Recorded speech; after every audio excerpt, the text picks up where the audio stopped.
matchups. With the increase of single prize in this Lost Origin meta, with Lost Box and with Reggie's doing very well, Reggie Gigas deck, having that option is key there. But that starter on the Palkia Inteleon side is not going to be what you want. No, not ideal at all. Magnus is going first. Looks like he won the coin flip, but has to start with that Crobat V, his one-off in his list. Does have a Sobble in hand, so does immediately go to the bench there. That must have been drawn as the first card there. There's no way he's thought Crobat first. I'll put a little Sobble on the bench. That'll be good. Yeah, we're just clocking onto some of the prizes there as well. Nothing too crazy on Adam's side. My rare candy. There's the rare candy on that side. My rare candy. Oh. Not much else going on from Magnus. Lots That's of just a supporters. pass. Look at those. Magnus has got all of his key supporters. He does have good counts of them. 4 Irida, so 2 of them prize are still options. But yeah, there's not a good start there for Magnus. Not what he's hoping for. No, definitely not. And Adam, I just kind of was clocking just as the turn was being passed over to him, just kind of enjoying that music a little bit too much. I saw that little headbutt. What do you think of the T-shirt? Oh, it's glorious. Look at that. I didn't expect that at all. I don't think I've ever seen that before. That's one of the great things about being here at a Pokemon event, just to take a little moment while he's searching through his deck, is the amount of lovely Pokemon T-shirts, shirts, hoodies, merch is everywhere. And everyone who's in this Pokemon world loves it so much that they do get plenty of niche and unseen before clothing from them. And I think that T-shirt is just a great example of that. But the Bidoof going to be coming out that deck search on the Ultra Ball. And I think right now all he's going to be thinking is, how do I get an energy onto this Arceus and then watch the world burn on the other side of the table? Yeah, definitely. Adam's just going to be very much just getting that initial attachment, knowing Magnus is kind of very slow at the moment. He has, of course, that Bidoof just benched there and just immediately plays the Marnie. Could look at sort of disrupting Magnus's hand. Obviously, Magnus didn't actually do too much, just benching that Sobble for the turn and passing over. Does find the Giratina, I believe, or at least has an Ultra Ball as well. So a few options there available, but just passes over. I think that was actually the V-Star, wasn't it? Which I just saw. So passes over. Obviously, Adam just attaching that grass, not able to do too much of that, but now giving Magnus a bit of a chance to come back. Well, the VIP pass drawn on the second turn, not something you want to see. Now the supporters in play for Magnus. This is where those prizes of having 2 Irida, having that Melanie there, it makes a massive difference because if they're something you can get off the top, maybe not the Melanie because you need to activate that through the water in the discard, but especially those Irida, you want as many chances to Irida early on as possible to start getting your bench full, get your Pokemon out, and get any items that are important to you. Yeah, this is actually the first time Magnus is going into deck as well. So he's using that Drizzile with that initial small shady dealing, starting to try and find options. Goes for the Irida, as you mentioned, plays multiple or the maximum 4 copies available in a deck despite prizing 2 of them. Was already eyeing up the Capacious Bucket and the Radiant Greninja there as well. Has Quick Ball in hand, probably looking to get the Palkia down pretty soon, or as soon as possible, I'd like to think. Because it's going to be vital for him to be able to actually take some return KOs or knockouts himself.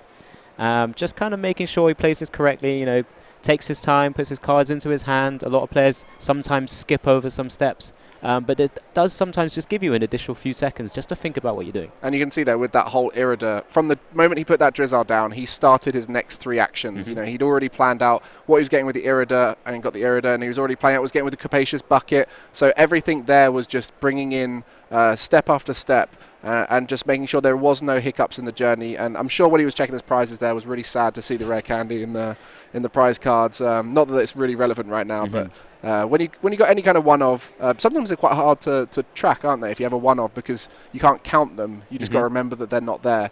But players of this caliber will be pretty certain of their 6 cards in the prizes at this point. And finally, we see that Palkia into play. Yeah, definitely there. So just kind of making sure, again, around his motions and sort of card choices and card selection. You started to see a lot of players nowadays also take their notepads to the table, which you're allowed to use, of course. Yeah, Joe did that earlier on stage. Yeah. So long as you're not writing in code and it's legible for the judges to understand, you're not just writing some mumbo-jumbo. It's a great way of trying to keep track of what's going on. I had the fortunate opportunity when I was playing a bit more. That town map was still available to be played, allowing you to just kind of put your prize cards face up, which is really cool. And then that way I don't even need to worry about it. Yeah, Hisuian Heavy Ball, kind of a bit like a pseudo town map now with the ability to take a card out of your prizes. But that Crobat's still in the active spot. And we know how important these Crobats can be to the prize race, because if there's an easy Crobat knockout, then that's going to be the point where a player has gained the advantage without having to worry about hitting high numbers of these V-Stars and V-Maxes. Yeah, definitely there. The quick ball is coming down from Adam, discarding that Psychic Energy. Looks like he's playing that. So, yeah, of course, Psychic Energy with the Giratinas, but also has a few different other cards in his list himself. Does play that Radiant Gardevoir, as we mentioned. Not seen that used in a long time. I don't know if many players will want to try and use it. I guess in the single prize matchups, you might bring it out. Yeah, it just causes sort of awkward scenarios where, particularly as you mentioned, sort of lost box, where you're kind of a lot of their time they're trying to cram around early and maybe use a Snorlax, but that extra 40 reduction after 2 hits can potentially keep a Arceus V or Star actually alive and continuing to attack and progressing through the game. So there's a few different niche uses. Same kind of thing on the other side with the Inteleon line, right? It's you've got the energy there, so it is an option available if you need it. For the most part, the primary attackers are going to be these V-Stars because they are so powerful and so bulky. But it can sometimes help skew the race, and you've got the Radiant Greninja, which sometimes gets used as an option. Yep. And is the main reason most decks have to think about playing Manaphy to avoid getting sniped by that. So yeah, definitely. And there, Adam does Crobat into the Bibarel engine as well now. So he's got a lot of things going on. He doesn't need that second Bidoof. And he's also considering getting rid of that Gardevoir as well. We mentioned the Gardevoir also has a bit of a pseudo side effect of being able to also hit through Miltanks. Because obviously, looking at the other list, otherwise Adam would have to be trying to attack with a Bibarel. Yeah. And that's not ideal when you're having a coin flip and not knocking it out either. So that's not ideal. So and the shred of the Giratina, yeah, the Miltank. Oh, of course, yeah. The Miltank has a rough time against the Arceus Giratina. But the key message there as well with that 20 damage reduction is it goes down 20, but by placing a Pokemon on your bench, you give the 20 benefit to the Palkia anyway. So it can reduce the numbers a little bit, but realistically, playing it down, it might not make much of a difference. You might as well just leave that bench space empty. In certain scenarios where we see like Mew using Oricorio, it's an extra Pokemon for a Fusion Strike system for yourself. And because of the reduction, doesn't really quite help the Palkia player either. But yeah, I think Adam, because he's been able to Starbirth for that boss and the DT and has the Choice Belt attached, Magnus has quickly seen that, you know, if he scoops early, he can go to the next game because that was just that Palkia V on the bench. I really like to get as many Sobbles down as possible for the damage increase on the Palkia, but like you said, all the Drizzile options, the Shady Dealing, once you start getting into that Inteleon, whether it be through the rare candy or not, you're going to start hitting so many of those cards you need. So we'll see if it goes a bit better this time. Palkia start, same start for Adam with the Arceus in the active. So this one should be a little bit more of a close game. Yeah, definitely. And Adam, you know, from knowing him quite well as well, he's even more. He might be even more of a veteran of the game than Magnus. He's definitely been around a very long time. His pop ID is very short in terms of digits. Oh, I see. Playing through from maybe he played from juniors, but he definitely played in the seniors level. Really sort of come to the fore in the last few years as well. Really sort of upping his game another level, top 22 multiple times now. And yeah, like I said, he top 16 World Championships as well. He used Arceus there as well, so very familiar with the Starbirth method, the barrel Starbirth engine. So going to be comfortable here going into Game 2, but a little bit of this game is going to be whether the Palkia Inteleon hits its tempo. Yeah, exactly, because he's gone first, and he's got the energies in hand, Magnus, and obviously just been able to get one Sobble out again, but has the Palkia active this time, knowing Adam can't really deal any damage turn 1. Could charge, of course, but we'll be looking to see how Adam will navigate this first turn, but also to see what Magnus might actually have in hand to be able to then progress through his own turns himself. Yeah, just looking through the prize cards here. For the most part, it's cards that are plentiful in both their decks, but there is one-ofs in both sides. The Echoing Horn on the side of Magnus, which could come into fruition here to get that damage output, you know, add another 20 damage to your Palkia, or maybe block up the bench with something that they don't want to put there. And on the other side, we do see that Radiant Gardevoir, which we mentioned in this matchup can be relevant in terms of damage reduction, but for the most part is just clogging up a bench space that would otherwise be possible to use another card in. Yeah, so Adam just being able to quick ball for that Giratina V does have the DT in hand, so can instantly Trinity Charge. It's a fantastic attack, even just without dealing any damage, because then you're just powering up your bench, grabbing free energies from your deck, and basic energies, just to confirm, to be able to power up that Giratina V on the bench as well. So fantastic. Almost ideal turn. Maybe would have wanted a supporter. Did contemplate putting down the Path to the Peak, but it's a bit of a concern when currently Adam may be struggling with his hand right now and may need access to the Starbirth himself. Yeah, that's the challenge with that Starbirth, is you've got access to it, and then you have that Path to Peak to play afterwards to jam the game once you've done so. And so we do see that often with these ability blocking stadiums with rule box decks, is they often interact with the cards that are in the deck, and the Luminion and the Crobat will both be unavailable once that Path to Peak goes down. So you definitely want to save it once you're in a position where you're not going to get disrupted, once you're convinced you've got the energy on board and that you don't need to worry about searching for anything new. So smart to hold the Path to the Peak there and keep options open. Yeah, and here we see Magnus go straight for the Irida from his hand there. He's put the Origin Form Palkia VStar to the top of his deck. He does need his attacker. He does have the energy in hand. It might ask a little bit. He does still need several Pokemon on his bench to be able to reach the 220 HP of the Arceus V at the moment.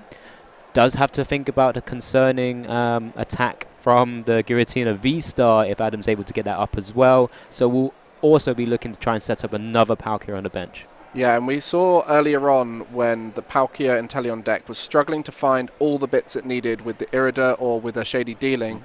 There's always this option to bring out the Greninja and start drawing some cards, because there's so many outs to Drizzile, there's so many outs to your evolutions. So going for a Capacious Bucket plus Greninja off the Irida gives you an option to high roll drawing good cards. And that's just a bit of risk over reward, looking and going, actually, I can't hit everything I need by search alone. I need to start thinking about draw and search, and I'd hope I find the cards that let me search later on. So yeah, there we go. He has just used concealed cards there. This does go into, it looks like the Capture Energy and a Quick Ball, so it does start to try and ramp up a bit more in terms of bench for him to continue his turn. It's just Iron Up, does have the Drizzile for that Shady Dealing, so he's just got to eye up which option he goes for here. Does he go for the Evo Incense? Yeah, it looks likely to go for Origin Form V-Star as well, so that he can start attacking. With that, gets the Origin, the V-Star, does Quick Ball for another bench Pokemon, so that's 3 on the bench. Yeah, and I love the way Magnus just did that there. He seems to do this every single time he goes into his deck and search. He plans out multiple actions in one go. And if there's anything any of the newer players watching from home might learn from this, is when you're searching through that deck and you have a plan to do multiple actions, plan that turn out while you're searching the deck, and then start ordering those cards. Maybe search multiple options so you can look at them and start thinking which one you're going to go for. And then that way, if you do miss something, say you've prized it or you forgot that it's in the discard pile, it starts to catch out those mistakes earlier for these players. Yeah, definitely. And there, he goes straight for, as I kind of mentioned, going for that second Palkia V on his bench. Right now dealing sort of 60 plus 3 on the bench, so that's another 60, 120 plus Adams Giratina V on the bench, so he's only doing 140, and looks like he's just announced the attack of the Subspace Swell there, just I guess applying some pressure. The opportunity for Adam's side to be able to return and actually take this take a knockout on this Palkia V-Star could be quite difficult. Does have the Arceus V-Star in hand. Maybe that's why he wasn't going to bench that Path to the Peak immediately. Not too sure there's much else going on in there, though. Yeah. But, like I said, because of that Starbirth, he has the option to grab any 2 cards from his deck. And there we go. It looks like we're about to see it. Oh, he's just contemplating. That does look like a nice shiny metal V-Star token right there. Yeah, it's fantastic, isn't it? Yeah, we've seen a variety today, and that's a little bit of the personal touch these players are allowed. Deck boxes, sleeves are pretty much just solid colours across the board, just due to the fairness. But then you do have this ability to spice up your own setup. And as we mentioned, that T-shirt, the Alolan Marowak, there is definitely a little bit of. I feel like all of these guys, just while he's searching right now with that Starbirth, all of these guys must be thinking before they go to an event, I want to put on my best Pokemon thing. Like when you think I want to look good at this event. What should I wear? but they have to think of the best Pokemon thing. Yeah, that's very true. And it'd be interesting to kind of hear around Adam's thoughts. But, you know, it is actually a lovely T-shirt. You do sound like you want one yourself. I'm very jealous right now. I mean, you've got your little Arceus pin badge there, and I've got my Greninja, so there's a little bit of a rivalry going on here between our 2 pin badges. But that Starbirth, any 2 cards of your choice, you can search that deck, and it opens up so many options. And what we're starting to see players do more and more as they get more comfortable with the decks and as they start to have more consistency through the other cards is the longer you leave that Starbirth, the more outs you have later on. Yeah. If you don't have to use it, that's the dream scenario, and especially in decks like Arceus Gudra, for example, and it opens up the other V-Star. So throughout Arceus's time in the meta, we'll definitely be seeing the Starbirth be a last option to finish off a play. 100%. We saw Adam with that Starbirth. Did grab that boss's order, is playing that escape rope, which is obviously an opportunity for him to get that Giratina V-Star into the active position. Does play the boss for that Palkia V-Star, knowing he's going to be dealing 280 damage with this Giratina V-Star here. Does play the Crobat as well. He's just going to make sure he's continuing to set up his board, which is fantastic to see. Really seeing like a really aggressive performance here from Adam at the moment. Really sort of targeted down the right Pokemon. And this is where you look at cards like Arceus V-Star and the importance of having a strong V beforehand where you've got that ability to use the Trinity Charge on those turns where you aren't able to evolve is so key, because that's what opened up this Giratina V-Star route and really helped out get ahead in this early stage of the game. Yeah, that Giratina there, you know, one of the prized Pokemon of the most recent set that we've had, and sort of helping to define the current meta from Lost Origins. And just, you know, using the 280 damage, discarding that DTE, which counts for the effect of the attack, which is fantastic as well, which is why it works so well together with the Arceus as well. I said as well, there's a lot there. Yeah. So just that lost impact, discarding those, that 2NG into the lost zone, really makes and really counts to be able to take such a big KO here. And what's important as well is with the lost impact, you can take the energy off of the Arceus on the bench, the double turbo energy, so you're not having to remove as much energy. And we did see that part of the peak go down, so locking in any potential usage of that the V-Star from the Palkia. You know, we see Star Portal used to surge that water energy into play, but now it's not just as easy as doing it. First, he's got to find the evolution, and then he's got to start thinking about bumping the stadium. Yeah. And the outs for that are not so good because he plays a path himself. Yes, exactly. He does have 2 stadiums, other stadiums, just say. He plays 2 Lost City. Doesn't have enough sort of Sobbles and Drizzars out to be able to maybe chain and maybe get a number of combo pieces. Again, this is where we're thinking about, you know, that shady dealings chain that you typically would see through having multiple Sobbles on your bench. Does have the Lost City in hand. Yeah, that's part 1. Opens up Greninja as well. That opens up the V-Star. And if there's any potential usage of a Crobat down the line, that's also available. So bumping the stadium first opens up a lot of options. Yeah, definitely. It's gone for the attachment to the Greninja with the capture energy. Looking for the options that are available in his deck. Again, it's a little bit precarious just having one Palkia V or V-Star on your board when you're a Palkia player. So, yeah, does instantly kind of go for that Palkia V there as well. We'll be looking to try and find a way. Oh, maybe not.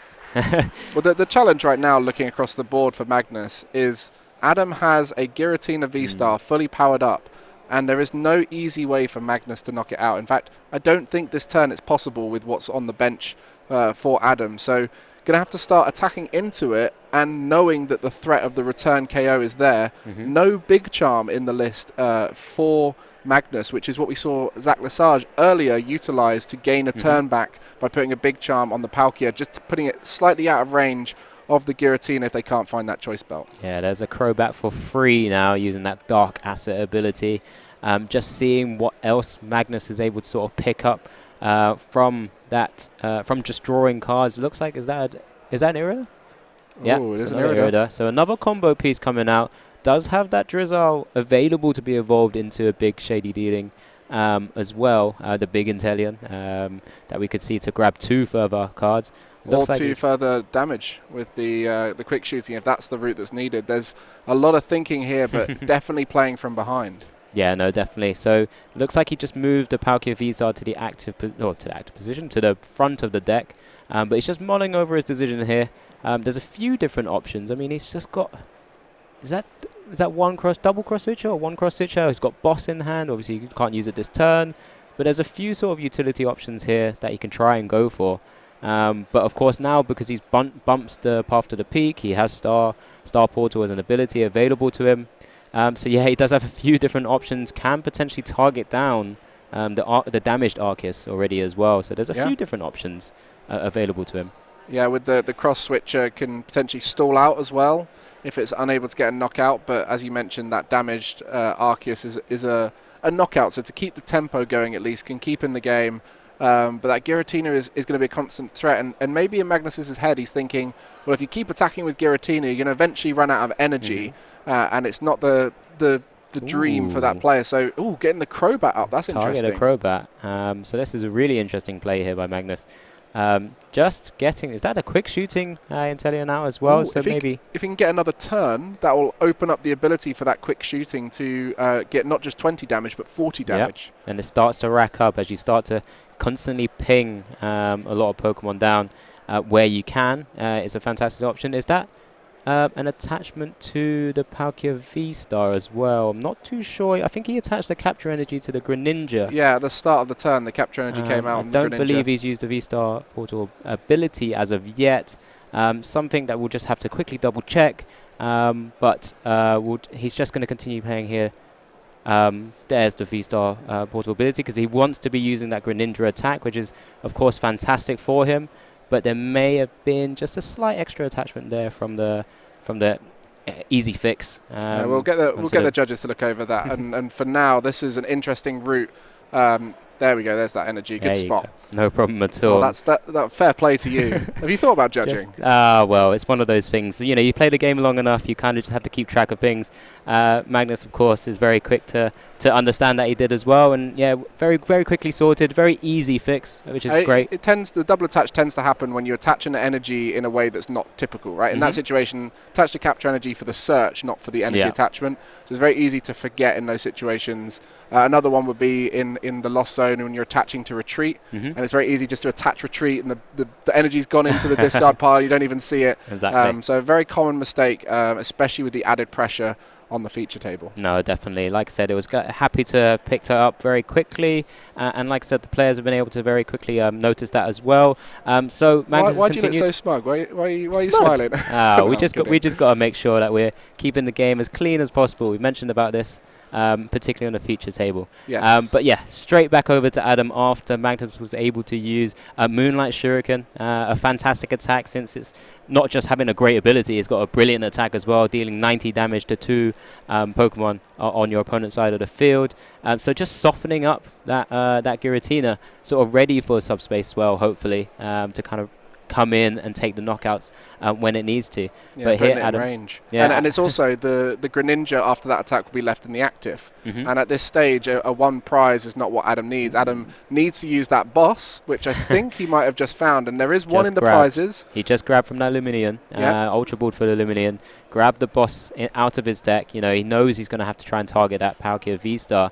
The troubling thing is, if he does take that knockout, Magnus doesn't have access to another Palkia VStar because one has gone down into the discard already, one is prized, and one's just sitting there waiting, which puts Magnus in a bit of a tricky situation, especially if he doesn't have also a Water Energy attached to that Palkia V, because you can attack with it. It's a pretty good attacker, a good utility attacker dealing 200 damage, but this is going to be a little bit harder now for Magnus with no Palkia VSars, and of course with his own Lost City that is going straight to the Lost Zone as well. Yeah, and right now the only saving grace for Magnus is that Adam has used that Giratina VStar attack multiple times in a row. Lost Impact will slowly remove energy from your play, and it's not going to put it in the discard pile. It's going to that Lost Zone, so it takes away the ability to keep energy on your Pokemon. And at this stage, if that Giratina does get knocked out, then there is going to be no energy on the board, and so there's going to have to be a sort of rebuild from Adam.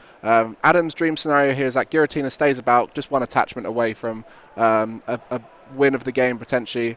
especially getting that boss off the prizes. You know, now the boss is available. And so that's the dream scenario for Adam, but there is still a route here where Magnus gets all energy off the board, and that would put him in a very powerful spot. I'll be interested to see how Magnus can work this turn out, because he's used his VStar ability already, that Star Portal, to sort of burst that energy onto the Greninja to use that attack.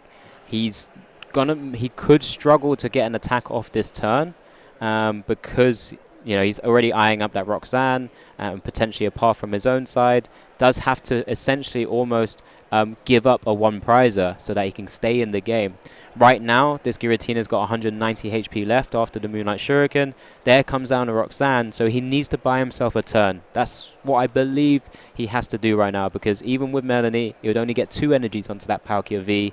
And it does need 3 energy to use that Hydro Break attack for 200 damage. Yeah, Hydro Break would do it, but as you mentioned, not possible this turn. And if he goes down to that one prize here through the Giratina, again, if he attacks through the Giratina, that's more energy gone. And we mentioned that boss was in the previous hand. The Roxanne might disrupt enough. So Magnus right now doing everything he can to disrupt the game and try and bring himself back into the play. So Roxanne, the smart decision there. Not going to be able to give up any 2 prizes unless the boss is searched out for by Adam in a successful way. Yeah, and definitely he's already seen that both the Crobat and the Luminion are both down onto the board already. So whether he's able to get a path down, it may not matter. Adam just rips the Marnie from one of his 2 cards, or 3 cards, I should say, giving himself some more options now. But it does mean he's not going to be able to take out another 2 prizer, which does give Magnus an extra turn. And in this situation, is he going to look to attack or wait? What's the smart thing here to do? It's going to be a real struggle to try and leave that Giratina in the active spot, because he's going to want to try and force Magnus to either boss it up, because that's his main attacker and the only one with energies on right now. He could look to split some of his energies and maybe put one energy onto that Arceus VStar on the bench as well, but he really can't leave that in the active. That Greninja's able to retreat. It's got a pivot option already with an energy attached. If Magnus can find a Melanie and a water energy in hand, that gives him an opportunity to just take the knockout on that V-Star in the active position. So off the back of that Marnie, it was an Arceus down and a pass, so not able to find the energy needed to attack, and maybe not wanting to attack just yet. So letting Magnus take another turn, which is the whole idea of that Roxanne disruption. Yeah. It's paying off. It's got that Evo Incense and ready to big deal with that Inteleon. Go straight for the Capacious Bucket and the Melanie, just as we expected, because he's gonna have to attack with this Palkia V. Do the Hydro Break, 200 damage. We've seen most players take prizes from the bottom. It'll be interesting to see if he switches it up, because that Palkia V-Star is at the top currently. Yeah. And if he follows the current trend, he's not going to be taking it. And also the Capacious Bucket only able to find 1 energy left in deck. So the Melanie gets it from the discard pile, thankfully. So there is enough energy here for this attack. And, taking that energy off the prize is most likely the next outcome, we think here. So energy is starting to become a resource to think about here for Magnus, especially with that Palkia having to take a break after the Hydro Break. He's not able to attack during the next turn, so might need to retreat and move it around a bit, and so that starts bringing in the question of using the energies for retreating.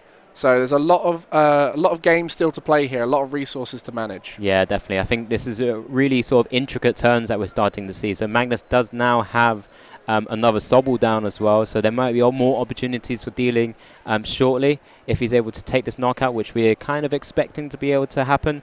Magnus doesn't play anything like the training court, which kind of you would see often in a lot of Palkia lists. So opting for that Lost City, kind of trying to maybe fix a couple of other matchups.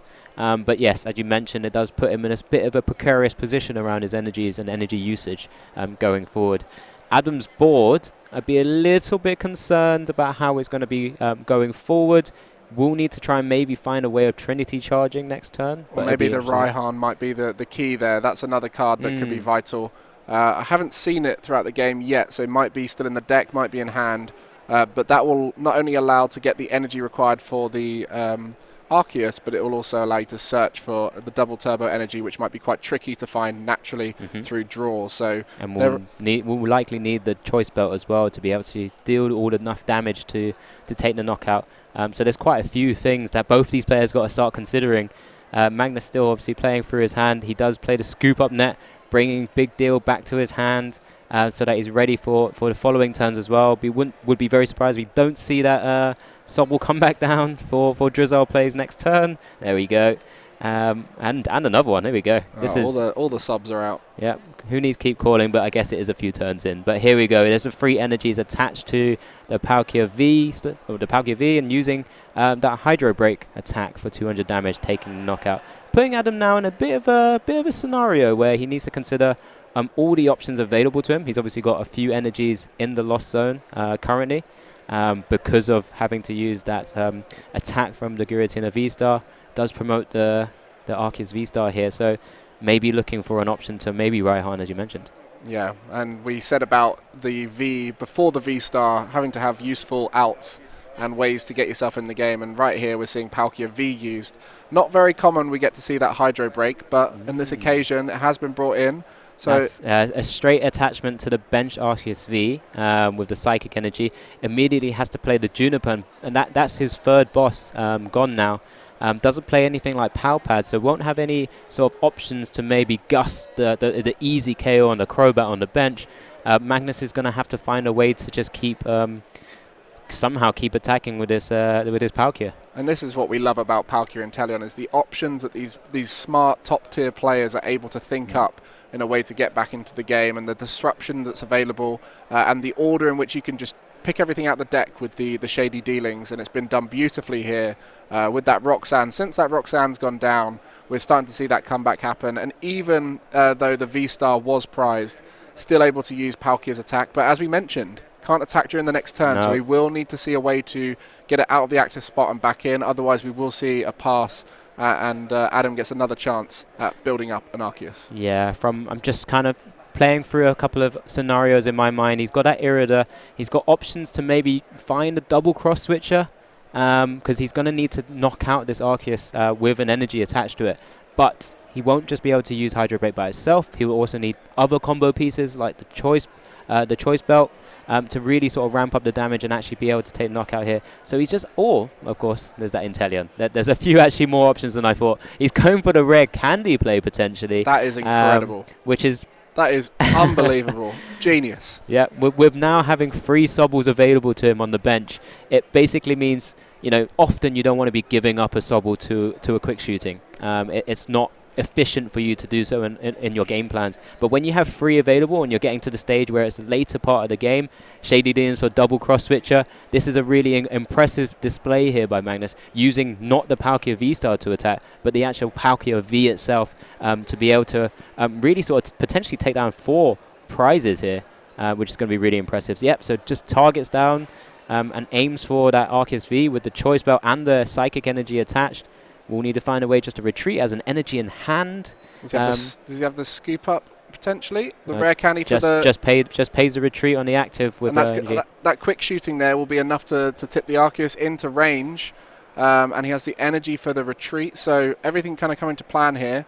That rare candy, a bit of a throwback to when Suicune was used with Inteleon, a very similar style of deck. And I think Adam's seen the writings on the wall as well. So this is fantastic. We are going to be going to a game 3. Which means that we're locked in now at 1-1 for both players. Put Adam on the back foot. Let's have a look at these prizes real quick. So we do see a V and V-Star on both sides. It's a little bit troubling from Adam's side. He did start the pumpkin and only has attached a DT to it and passed back over to Magnus, where for the first turn, okay, we know Palkia Intel doesn't typically attack going first. Going second on its first turn.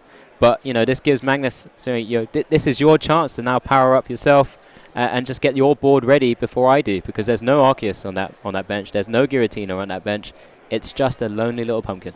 And I think Adam is obviously a bit annoyed right now, as you would be. Anyone starting with a Pumpkaboo and then not even being able to do much after that is going to be frustrated. But The hope is there's a supporter in his hand that he can start doing stuff next turn. As you mentioned, Palkia and Inteleon not able to attack in that first turn for enough damage to get the Pumpkaboo.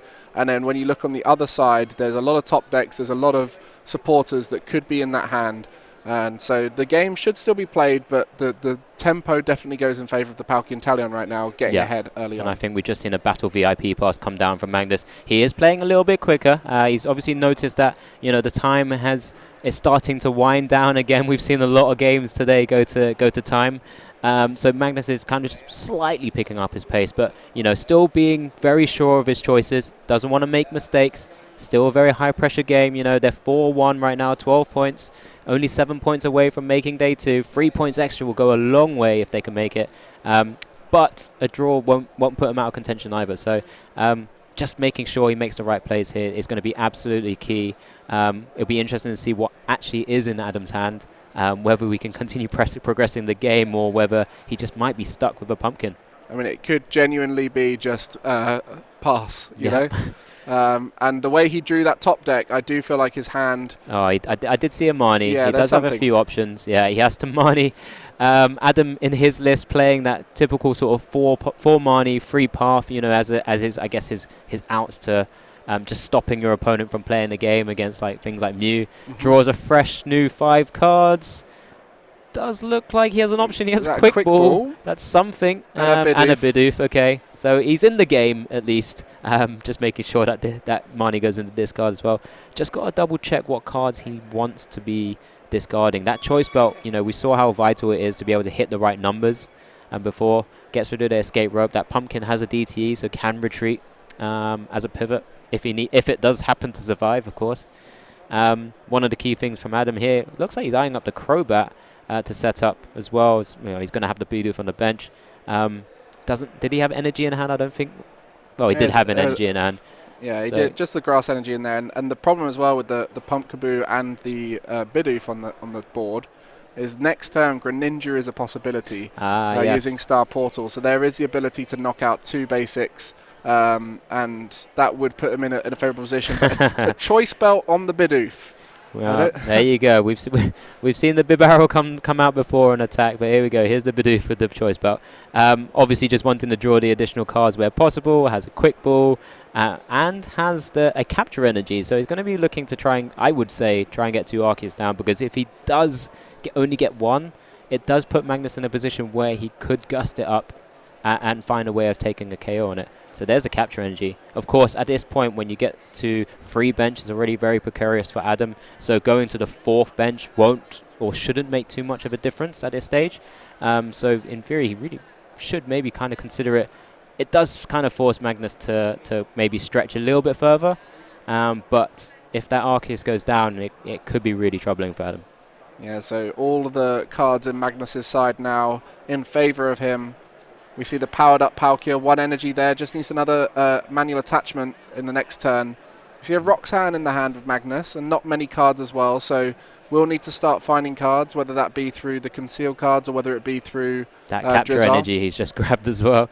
Obviously it won't help with his attacking, but could always use Star Portal to burst energy on as an option as well. So it'll be really interesting to see how Magnus navigates his turn now. Knowing all Adam has done is really attach an energy to the Arceus, which is normally ideal, but only on the first turn, because you don't want to be wasting this at all. Yeah, looking to use that capture energy there for concealed cards rather than for an attachment. Hoping to get some more water attachments out in the turn. And I think that will open up the Greninja as an option as well, potentially. Does have the Drizzle, 1 Sobble on the bench, so can find something. Yep. Just trying to work out now what that route is. And as we mentioned, they are trying to play a bit faster now. They do realise time is a factor. But thankfully, that quick scoop early on from Magnus will open up the ability to play a bit smarter and a bit more conservatively here and still have a chance to finish the game. So just thinking out, what am I going to do with this Irida? What am I going to do with the Drizzle? Yeah, I think that that concealed cards might have put him into that Palkia VStar and the Irida together. So two pretty ideal cards to grab just sort of randomly from drawing additional 2 from your ability there. Irida now opening options for combos and different pieces that we've mentioned many times before. We've all spoken a lot about shady dealing and just being able to deal here, deal there, and just do a lot of tutoring to grab cards or whatever cards you really need to be able to, deal a lot of damage. And there we go, Magnus there with the Irida grabbing, it looked like, was that a Sobble? Alongside a Capacious Bucket, grabbing 2 energies out again, helps to thin the deck, also gives them the option to actually use it as attackers. There's the Drizzle and Shady Dealings, and for an Evo Incense, again, likely grabbing the Palkia VStar now. So it's all coming together for Magnus. And he's got the Sobble for next turn as well down. And so that will start that chain. The typical Inteleon setup is to have one of each stage as much as possible so that you have all the different outs available. And then you can start doing that scoop up net chaining. But right now, everything needed to get the attack off. And the retreat will allow for the Star Portal as the option to accelerate there. Another advantage of the Star Portal is you can use energy to retreat and still bring it back into play, and done beautifully here with that mana fee. So Magnus knows this deck very well. As you can see, he's got so many different avenues he can take to get the attack off. I wonder if there was a slight concern there from Magnus, having checked the energy in his discard. Obviously, you want to make sure you maximize the value of your Star Portal where possible. Only 2 currently in the discard. I wonder if he was maybe considering the Greninja play, but now noticing that he's had to attach to the mana fee, he has to go for the attack with the Palkia VStar first. Unfortunately, just having to use it to take out this poor little Pumpkaboo in the active position. Does use the V-Star ability there as well to get the Palkia V on the bench also beginning to be powered up. So we'll be foregoing the Greninja strat. It's going to be hard now to get that energy on the Greninja, not being able to burst energy on with the Star Portal and Melanie's only working on the Vs. It's going to be a manual attach, and it's going to be very telegraphed over time there for the Greninja. So we're likely going to be seeing Subspace Swell, the avenue for the rest of the game, and just announcing the attack over and over again until the game ends. And that definitely simplifies the route. And with the Shady Dealings line here coming in usefully to get anything that's needed to counter the disruption from Adam, which he might bring out. Yeah, definitely. And Adam here is just going straight for the Ultra Ball, getting that Arceus V-Star out, ready to potentially use Starbirth, and sort of he needs that DT, of course, to continue to start attacking, I should say, as a key aspect. Does have the Juniper, discards that Hisuian's Zigzagoon as well, used for that Headbutt Tantrum to sort of increase the damage output. But here we're just trying to work out whether Adam's able to draw into the energies and sort of save him the hassle of actually using Starbirth, maybe not, to actually use Starbirth for other pieces of the puzzle instead of just having to always dig for that DT, as we mentioned. Being able to use it for other things later in the game is 100%. a fantastic ability to do so. Grabbing those bosses when you need them, grabbing a Giratina V-Star when you need it, and other items, or another energy maybe later for Giratina's attack to be able to discard. So especially doing a professor's research beforehand, that's 7 cards you're going to see, maybe even more depending on what you draw out of it. So the hope is you find what you need off of that, keep that Starbirth, but on this occasion was there as the contingency plan and will be used to power up the Giratina on the bench. The attack not quite knocking out Palkia, but it is damage on the board that could potentially come in later. For the most part, you do want to be trying to get those one-hit KOs in this matchup, and that's what he went for last time with the Giratina, and then got caught out through the energy management. Yeah, I think it was just having to react to the cards that he was drawing as well, which is a bit unfortunate, but he put himself in that commanding position and just couldn't then draw out of that Roxanne from Magnus' side.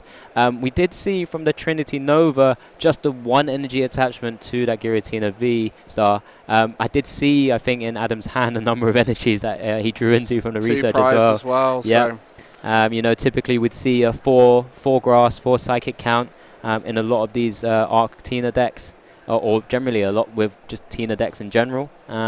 So just only getting that 1 attachment will feel a little bit bad. Has put damage onto the Magnus' side, of course, sort of initiating that stage, because despite Magnus taking 1 prize, they're still going to have to be trying to take 3 KOs here as well, because of just kind of how awkward it is.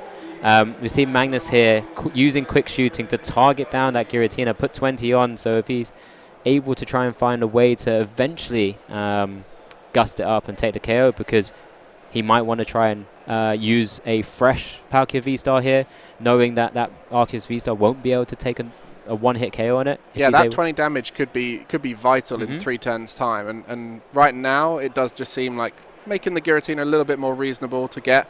Recognizing that the Arceus with that big charm is probably a bit too far out of range. No way to deal with that on the side. Or Choice Belt will kind of negate the big charm there, but for the most part, it's not going to be worth it because you're just going to have to 2-hit KO anyway. Yeah, definitely. And we've seen a few different cards there being taken out from the deck. We've got the Palkia VStar on the bench now. We had a Capacious Bucket, all sort of from the Irida that sort of was played by Magnus there. I think he's had the Shady Deal already once after having Scoop Up netted the quick shooting to get the Drizzle and Shady Dealings into play. So now it's just kind of figuring out whether he's going to use this damaged Palkia VStar to attack, which he does go for the Subspace Swell, putting the pressure onto Adam's side of the board. Now, maybe because he's seen that there's only one energy attachment from the Trinity Nova, that he might be a bit less of a threat currently. Yeah, if there was 2 on that Giratina, I'd be worried about the potential for knocking out the benched Palkia as well.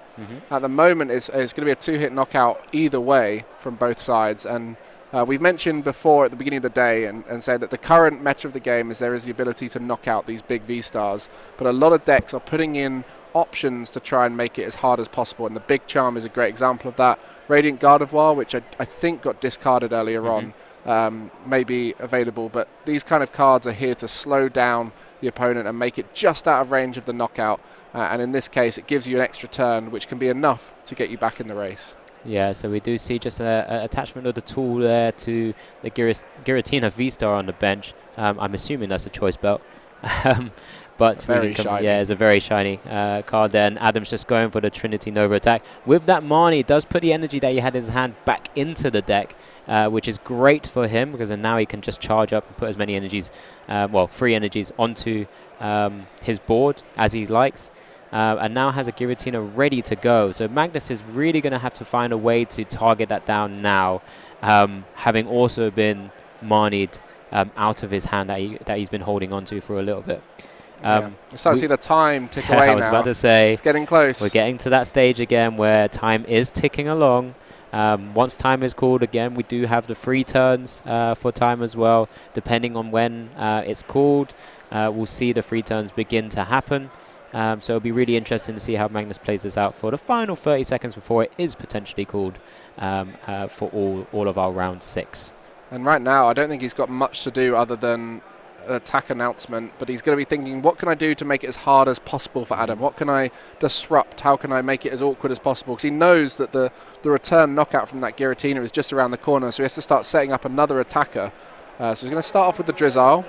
And with a Drizzle available on the bench from last turn, there's going to be the potential for Inteleon to come in.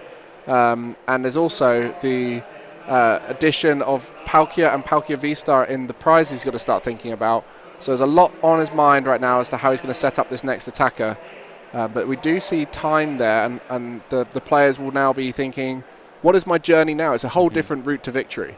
Yeah, so Magnus, because it is his turn, and if time has actually been called, we'll get that confirmed with the judge shortly as well. He'll be turn 0. That gives Adam turn 1, back to Magnus for turn 2, and then Adam for turn 3. That gives Adam 2 turns to be able to take 4 prizes, which Magnus can kind of mitigate by just not really benching another, not benching another 2-prize Pokemon. Which he probably won't be able to right now. As he's got 1 Palkia left in the deck.